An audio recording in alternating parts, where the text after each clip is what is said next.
부탁드립니다. 안녕하십니까. 저는 방금 소개받은 을지대학교 첨단학부 빅데이터 인공지능 전공에 있는 이지연입니다. 오늘 저는 장애음성 신호 처리와 AI 기반 임상 예측 모델을 건강 형평성 관점에서 도전과 기회로 보고 관련 연구들, 제가 그동안 진행했던 관련 연구들을 말씀드리려고 합니다. 우선 저는 음성 인식, 음성 합성 관련해서 음성을 전공한 연구자로서 음성에 대해서 굉장히 많은 관심을 갖고 있고, 그러던 중에 이제 의대 쪽 이비인후과랑 같이 협업을 하면서 장애 음성에 대해서, 장애 음성 신호 처리에 대해서 관심을 많이 가지면서 연구를 시작을 하게 되었습니다. 그래서 우선은 장애 음성이 뭔지를 잠깐 말씀드리면, 이제 저희 같은 목소리는 이제 정상 음성이라고 하고요. 성별, 연령의 어떤 그런 정상 범위에서 일탈된 소리의 강도, 음질을 이제 장애 음성이라고 얘기를 합니다. 그래서 호흡이나 발성, 공명이 일어나는 성도의 구조 또는 기능상의 문제로 발생을 합니다. 그래서 크게 음성을 장애 음성과 정상 음성으로 구별을 할 수 있고, 이때 장애 음성은 기능적, 신경학적, 기질적 영향에 의해서 장애 음성이 발생을 하는데, 이제 이런 부분들은 적당한 음성 치료나 아니면 수술로 정상 음성으로 환원을 할 수 있는 가능성이 있다고 얘기를 합니다. 그래서 이렇게 젠더 측면에서 스피치 인터페이스를 정상 음성과 다른 어떤 조금 다른 음성으로 바라보고 거기에 관련된 시스템이나 알고리즘을 개발해야 되는 것이 필요하다라는 게 저의 생각입니다. 그래서 장애 음성은 여러 가지 요인들로 인해서 발생을 하는데 저는 거기서도 특별하게 이제 앞서 보였던 기능적, 그러니까 성대의 기능적인 문제로 인해서 발생이 되는 장애 음성에 관심을 갖고 연구를 진행을 많이 해왔습니다. 그래서 정상 음성으로 보면 이렇게 성대가 굉장히 깨끗하죠. 어떤 혹이나 결절이 없기 때문에 소리가 나오더라도 굉장히 균형적인 플럭체이션이 보이는 반면에 이렇게 성대의 어떤 구조적 문제로 인해서 폴립이나 성대 결절, 낭종 이런 것들이 이제 성대에 생기게 되면 어, 이제 쉰소리라든지 아니면은 기식화된 소리라 그래서 굉장히 숨소리가 많이 나기도 하고 그런 현상들이 발생을 한다고 합니다. 그래서 저는 이런 목소리에 조금 더 관심을 가지고 연구를 진행을 해왔습니다. 그래서 우선 이런 장애 음성 신호 처리의 필요성에 대해서 말씀을 드리면 우선 의학적으로는 조기 진단과 치료 효과 예측에 장애음성 신호 처리가 필요합니다. 그래서 음성을 통해서 후두나 호흡, 신경계 질환의 조기 진단이 가능하고요. 그다음에 혈액 검사나 또 특별히 내시경 없이 가능한 비침습적 질환 평가 방법으로도 의학적으로 필요하다고 생각을 합니다. 그리고 음성 치료 전후에 변화를 정량화하는 임상적 회복 평가 지표로서도 필요하고요. 그다음에 보이지 않는 후두 변화를 데이터로 전환하는 정밀 진단 기술로서도 필요하다고 생각을 합니다. 따라서 이런 것들이 이제 개발이 되기 위해서는 이제 기술적으로도 AI 기반 임상 예측 및 보조 시스템 개발하는 것이 필요한데요. 다양한 장애 음성 데이터를 기반으로 한 AI 학습 및 예측 모델 및 구축이 필요하고요. 그다음에 음성에서 특징 파라미터로 쓸 수 있는 이런 멜 스펙트로그램이라든지 MFC, 그다음에 XAI 측면에서 샤프 분석을 통해 정밀 음향 특징 추출 기술이 또 이 장애음성 신호 처리로 인해서 또 발달을 할 수 있습니다. 그리고 스마트 기기와 IoT 센서를 활용한 실시간 음성 기반 건강 모니터링 시스템으로서도 한 단계 발전이 될 수 있다라고 생각을 합니다. 사회적 필요성에서도 한번 생각을 해보았는데요. 커뮤니케이션 접근성 및 건강 형평성 측면에서도 이제 음성 장애인이라고는 좀 쓰긴 했지만 약간 조심스러운 표현이기도 하는데 어쨌든 음성 장애를 갖고 있는 분들의 의사소통권 보장을 위한 포용적 커뮤니케이션 환경 조성의 필요성도 있을 것 같고요. 그다음에 남성 중심 또는 여성 중심의 그런 데이터의 AI 모델 한계를 보완하기 위해서 젠더 공정성 확보가 필요하다고 생각을 합니다. 그리고 성별이나 연령, 그다음에 장애 유형, 음성 장애 유형 다양성을 반영한 또 건강 형평성 기반 기술 발전도 필요하다고 생각을 합니다. 그래서 이런 세 가지 측면에서 장애 음성 신호 처리는 필요하다라고 저는 생각을 하고 있습니다. 연구를 진행을 하면서 이제 음성장애 연구에서 좀 편향이 어느 정도 있을까라는 측면에서 몇 가지를 살펴보았습니다. 2025년에 에스테베스라는 논문, 이분이 쓴 논문을 한번 찾아봤는데요. 이 논문에서는 공정성 관점에서의 통계적 구조적 편향에 대해서 얘기를 하고 있었습니다. 그래서 음성 장애, 그러니까 자동 음성 장애 탐지라 그래서 정상 음성과 장애 음성을 구별하는 어떤 시스템을 만듦에 있어서 여러 인구 통계학적 집단으로 분석을 했을 때 공정성 관점에서 통계적으로 구조적으로 편향이 되어 있다라고 이 논문에서는 주장을 하고 있고요.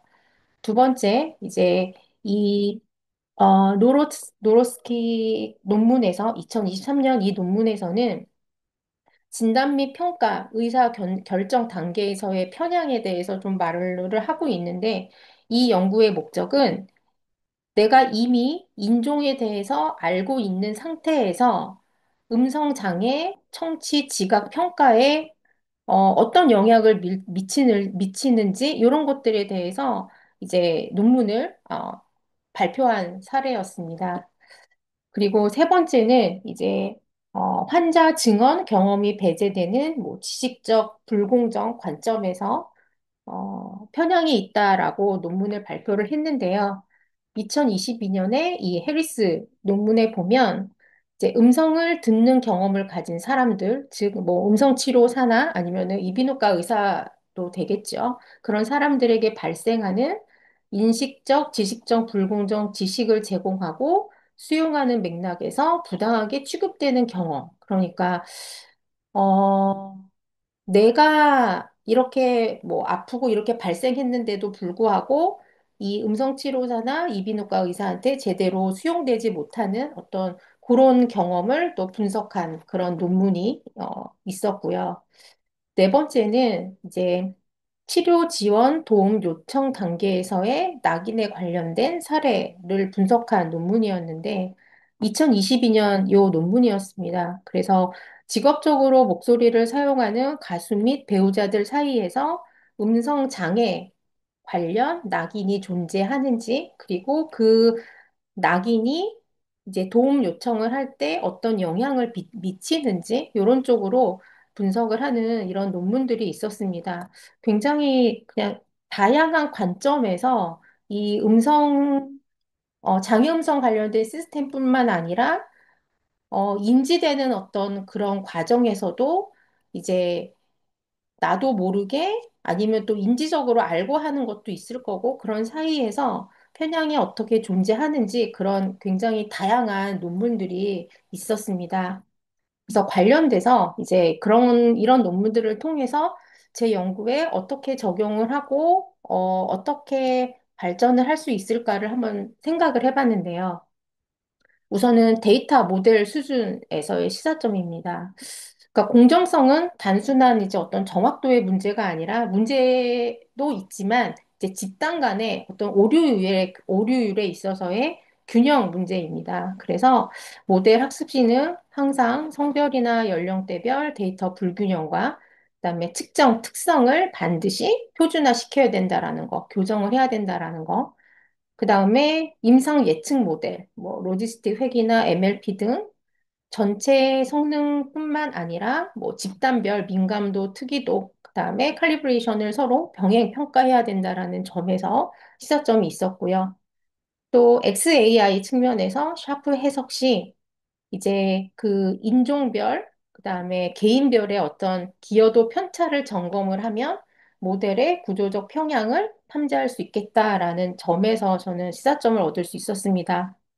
그리고 두 번째로는 이제 평가자 인지 수준의 시사점인데요. 동일 음성이라도 인종이나 언어 정보가 주어지면 거기에 또 내가 알고 있는 거에 편향이 될 수 있기 때문에 평가가 달라진다라는 어떤 논문에서처럼 이거는 임상가의 청지각 평가뿐만 아니라 머신러닝 학습 데이터 라벨링 과정에서도 발생할 수 있는 충분한 현상이기 때문에 해결 방향으로서는 뭐 평가자 블라인드 설계가 필요하겠고, 그 다음에 레이블링 하는 과정에서 아니면은 이 장애음성의 질을 측정하는 과정에서의 인식하고 훈련 소프트웨어가 있었으면 좋겠다라는 생각을 했고요. 데이터 구축 시에 다인종, 그다음에 다 언어의 균형을 확보하는 것이 필요하겠다라는 시사점을 얻을 수 있었습니다. 또 마지막으로 이제 세 번째 보면은 이제 지식 권력 수준에서의 시사점인데요. 이제 환자 중심적 치료 설계 측면에서 봤을 때, 이제 어떤 환자의 경험된 어떤 음성이나 경험된 어떤 그런 것들이 신뢰받지 못하고, 반영되지 못할 때 나오는 어떤 그런 것들을 방지하기 위해서 그냥 연구자 입장으로서는 치료 연구 설계 시에 환자의 주관적 경험을 정량 지표와 함께, 같이 하나의 피처로서 이제 훈련을 하고 시스템을 만들 수 있겠다라는 것을 한번 생각을 해봤고, 치료 후에 나중에 이제, 이게 KVRQOL이 이제 한국어판 음성 관련 삶의 질 지수인데요. 이것들을 평가할 때 환자의 자가 보고에 대한 것들에 대해서 가중을 좀 반영할 수 있도록 하면 좋겠다라는 생각을 하고 연구를 계속 진행을 해오고 있습니다. 그래서 이런 것들을 가지고 이제 장애음성 신호처리 연구에서 구체적 적용 포인트로서 정리를 하자면, 장애음성 분류 모델에 있어서는 데이터나 특징 단계 편향 교정이 필수이고, 어큐러시 정확도뿐만 아니라 집단별 민감도, 특이도, 칼리브레이션을 동시에 검토하는 게 필요하겠고요. 그다음에 한국어판 음성 관련 삶의 질 지수나 그다음에 VHI라고 해서 음성 장애 지수 관련 예측 모델을 만들 때 성별, 연령, 직업군 변수를 포함한 후에 이제 공정성 분석이라는 것을 한번 해볼 필요가 있겠다. 그다음에 음성치료 전율의 전후 비교 연구를 할 때 낙인감이나 자기 효능감 설문을 추가 변수로 포함을 한다면 사회심리적 요인도 같이 포함해서 예측 변수를 한번 더 살펴볼 수 있겠다라는 시사점을 얻을 수 있었습니다. 그래서 이런 포인트들을 감안해서 연구들을 계속 진행을 해왔는데도 어쨌든 해결되지 않는 어떤 뭐 한계점도 있고 그랬습니다. 그래서 그런 과정들은 또 제가 관련 연구 사례들을 하나씩 말씀드리면서 같이 또 살펴보도록 하겠습니다. 그래서 저는 장애음성 신호 처리에 관심을 갖고 연구를 많이 진행해 오면서 연구 사례들을 몇 개 보여드릴 건데요. 얘는 2020년도 연구였습니다. 좀 초기 연구라고 할 수 있는데 이때는 이제 여러 가지 서로 성질이 다른 파라미터들을 사용을 해서 장애음성과 정상음성을 분류하는 연구였습니다. 이때 데이터는 이제 장애음성에서 가장 많이 사용하는 두 개의 데이터를 사용을 했는데 MEEI 보이스 디스오더 데이터베이스하고 SVD 데이터베이스 두 개를 사용을 했습니다. 두 개는 데이터 양도 작을 뿐더러 그러니까 정상음성과 장애음성 사이에 굉장히 차이가 많이 존재하는 데이터였습니다. 보시다시피 53개의 노멀 데이터고 173개 장애음성이고 SVD 같은 경우는 482가 헬스이고 482가 패솔로지긴 하지만 이 장애음성 데이터 안에서도 질환별 불균형이 존재하는 그런 데이터였는데요.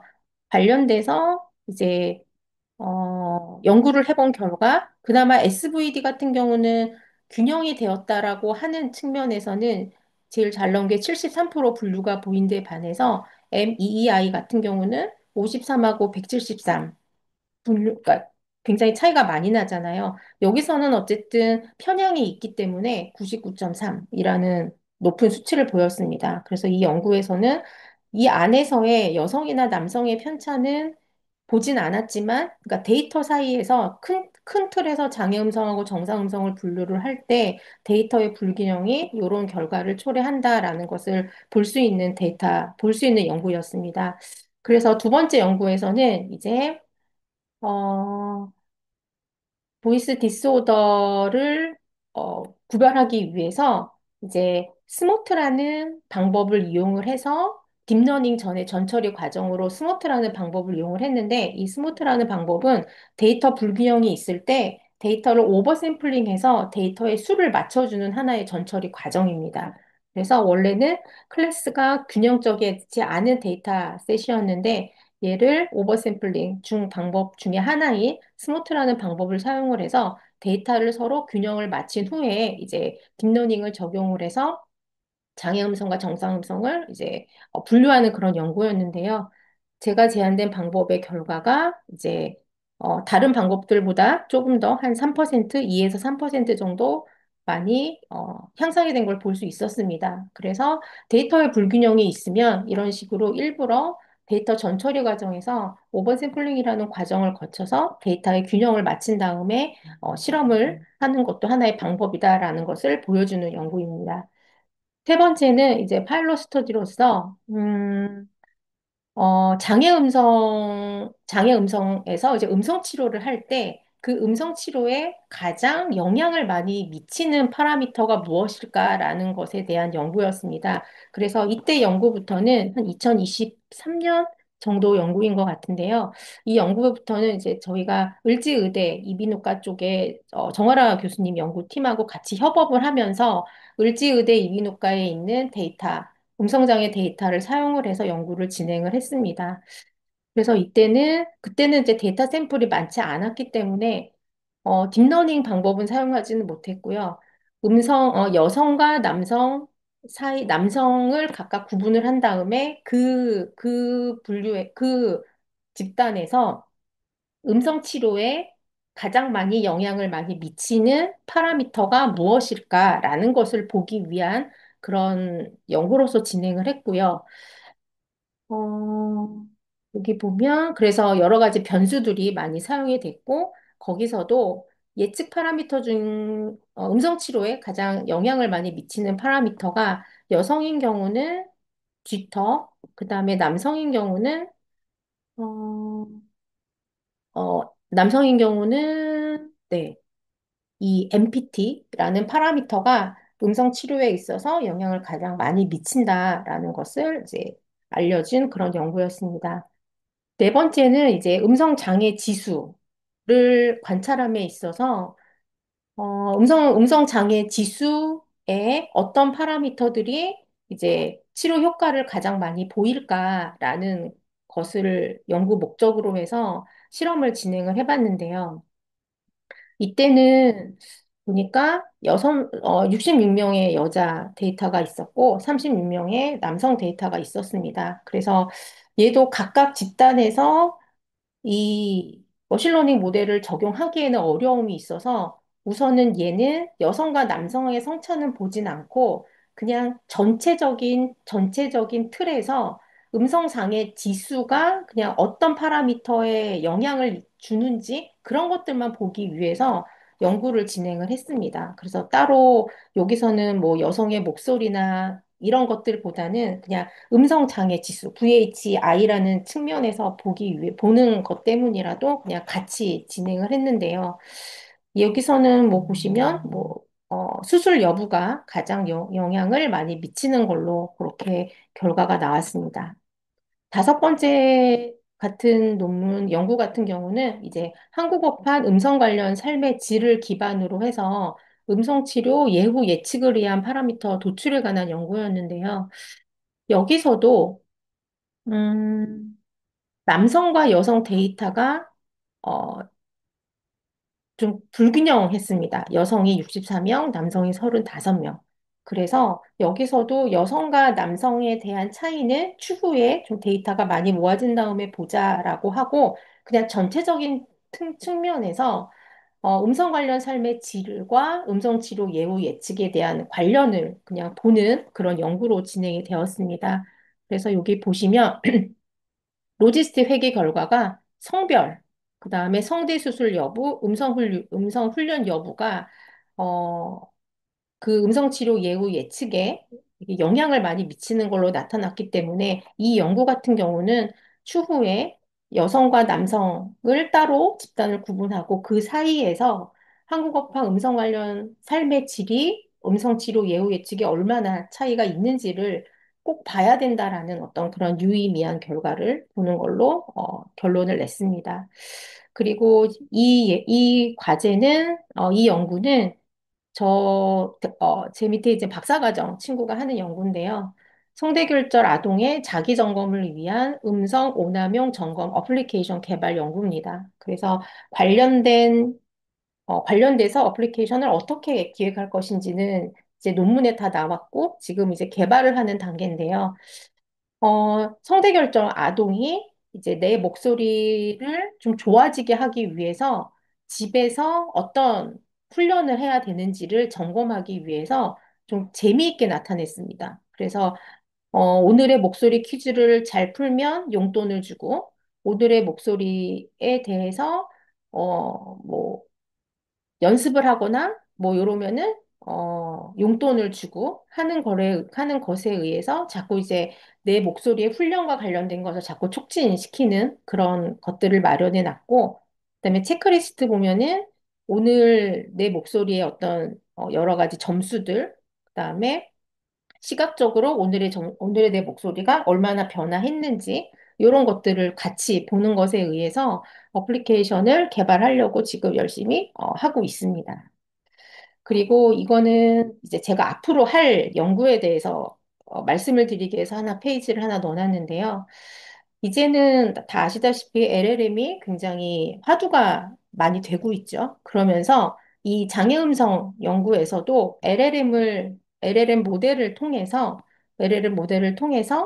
그냥 문맥 분석을 하고 그 문맥 분석에 따라서 오디오 분석을 하고 그다음에 진단을 해주는 그런 전반적인 어떤 구조로 나아가고 있습니다. 그래서 예전에는 이미 뭐 녹음된 어떤 모음이나 이런 것들을 했는데 이제는 문맥까지 분석을 하기 위해서 이 사람이 하는 여러 가지 문장들을 가지고 문맥 분석을 해서 문진까지 만들어주고 그다음에 오디오 분석을 통해서 이 사람이 어떤 상태를 가지고 있는지를 아예 분석을 해주는, 그래서 그 중간에 이 LLM을 가지고 분석을 해주는 그런 쪽으로 많이 나아가고 있습니다. 그래서 저도 이런 연구를 이제 진행을 하려고 요 연구를 한번 보여드렸고요. 진행함에 있어서 아까 제가 여러 가지 말씀드린 시사점도 같이 맞물려서 가고자 합니다. 제가 이렇게 하고 보다 보니까 여러 가지 한계가 존재를 하긴 합니다. 우선은 여전히 데이터는 불균형하고요. 성별, 연령, 언어, 장애 유형 너무나 다양성이 여전히 부족합니다. 그리고 의료 데이터 특성상 IRB 승인을 받아야 되고 또 보안이라는 그런 제한이 강해서 대규모 공개 음성 데이터 확보가 어렵고 그래서 이제 병원이랑 연계를 해서 IRB를 받고 연구를 진행을 하고 있는데 이제 그 데이터를 모으는 거 하나하나가 누군가의 수고, 누군가의 고생이 따르는 작업이라서 굉장히 대규모 데이터를 얻기가 또 균형적인 데이터를 일부러 인지적으로 알고서 모으지 않으면 굉장히 대규모 데이터를 얻기가 쉽지 않다라는 그런 거가 있었고요. 그 다음에 이제 여기도 이제 의대에서 오신 분 많겠지만 저는 이제 공학도 입장에서 연구를 진행을 하는데 이제 그런 거를 저도 이제 이비인후과 의사 선생님하고 같이 이런 연구에 대해서 하고 싶습니다. 이런 연구를 하는 게 어떻겠습니까? 라고 이제 여쭤보면 저는 AI 예측 결과 이렇게 나왔지만, 이제 그분들 입장에서는 왜 그렇게 판단을 했는지, 왜 이게 나오는지, 이런 것들에 대한 설명이 아직도 부족하다 보니까 임상 활용도가 좀 낮습니다. 그래서 여전히 공학하는 사람 입장에서 이런 걸 개발하는 거하고, 실제 임상 쪽에서 하는 거에 대해서는 조금 아직까지도 그 간극이 있다라는 그런 것들이 이런 데이터들을 활용해서 하는 연구의 한계가 아닐까라는 생각을 해보면서 여전히 이제 그런 것들을 하나씩 해결해 가면서 해야 되겠죠. 그래서 우선은 다문화, 다언어 집단의 데이터 수집이 필수지만 어쨌든 윤리적 동의, 그다음에 개인정보 보호 문제가 여전히 병존한다라는 거. 그다음에 그래서 설명 가능성, XAI가 도입이 된 거고 또 공정성 검증 체계가 확립이 되면 조금 더 임상에서 활용하기에 좋은 시스템이 될 수 있다라는 생각을 합니다.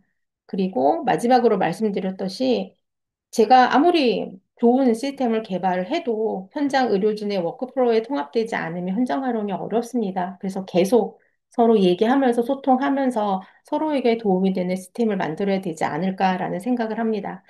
그래서 저는 페어 보이스의 프레임워크라는 것들을 제안을 드리면서 이런 생각을 가지고 이제 계속 연구를 진행을 하는데요.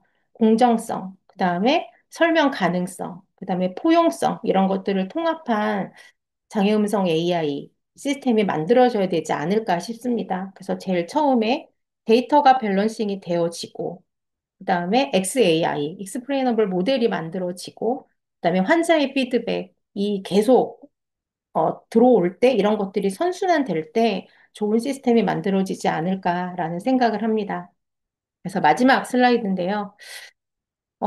장애음성 신호 처리는 이제 예전에는 저도 막 기술적 정확성, 뭐 1%라도 올려야 된다. 99% 나왔다. 막 이런 거에 되게, 많이 꽂혔었는데, 이제는 그런 거라기보다 단순히 데이터나 성능의 문제가 아니라 누군가의 목소리가 데이터에 포함되고 또 그게 신뢰받는 것인지에 대한 문제인 것 같습니다. 그래서 아까 제가 방금 말씀드렸듯이 기술적 정확성, 그다음에 설명하는 그 익스플레이너블 XAI, 그다음에 사회적 형평성을 동시에 추구하는 어떤 의학 패러다임으로 전환될 때 이 좋은 시스템이 만들어지고 그게 현장에 적용이 돼서 서로가 도움받는 시스템이 되지 않을까 하는 생각을 하면서 앞으로도 계속 연구를 진행하도록 하겠습니다.